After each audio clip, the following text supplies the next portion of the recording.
अगर youth of India अगर भगवत गीता को एक्सेप्ट नहीं भी करता है तो उसके लाइफ में क्या प्रॉब्लम आएगी? कोई भगवत गीता कोई हमारे देश का संविधान तो है नहीं कि अगर उसको हम पढ़ेंगे नहीं, फॉलो नहीं करेंगे तो हमारा लाइफ रुक जाएगा। बट आप लोग के ऊपर आरोप यह है कि आप लोग उसको इस तरीके से प्रेजेंट करते हैं कि अथाहो ब्रह्म जिज्ञासा है, श्रमेव हि केवलम है और this is the purpose of life. इस तरीके से बोल बोलकर आप जो है एक साइकोलॉजिकल लेवल पर यूथ का ब्रेन वॉश कर देते हैं और जानबूझ के उसको फोर्स करते हैं भगवत गीता पढ़ने को। तो सवाल ये है कि अगर कोई भगवत गीता नहीं भी पढ़ेगा तो उससे क्या इफेक्ट होगा और why this Krishna consciousness is urgent, जो आप लोग बार बार बोलते हैं, क्या वास्तव में अर्जेंट है या आप लोग ऐसे ब्रेन वॉश करने के लिए बोलते हैं? हम लोग ब्रेन वॉश करने के लिए बोलते हैं, क्योंकि ब्रेन डर्टी हो रखा है, ब्रेन गंदा हो रखा है।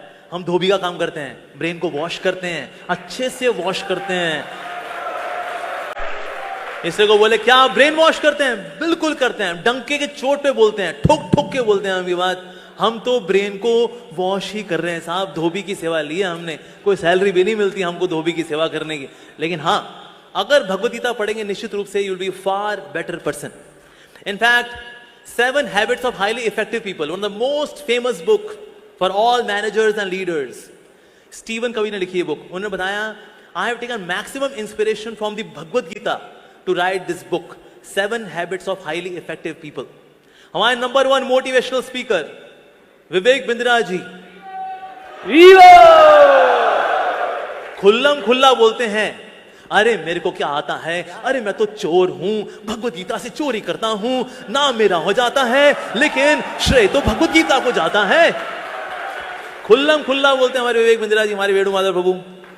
तो दैट मीन्स लोगों की जिंदगी एक्चुअली बदलती है। भगवत गीता के अंदर दिया गया, यदि आचरति श्रेष्ठ तत्तदेव तरोजनः, जैसा ऐसा महान व्यक्ति कार्य करेगा, बोलेगा नहीं, कार्य करेगा, वैसे लोग फॉलो करेंगे। लीडरशिप के सूत्रास हैं भगवत गीता के अंदर।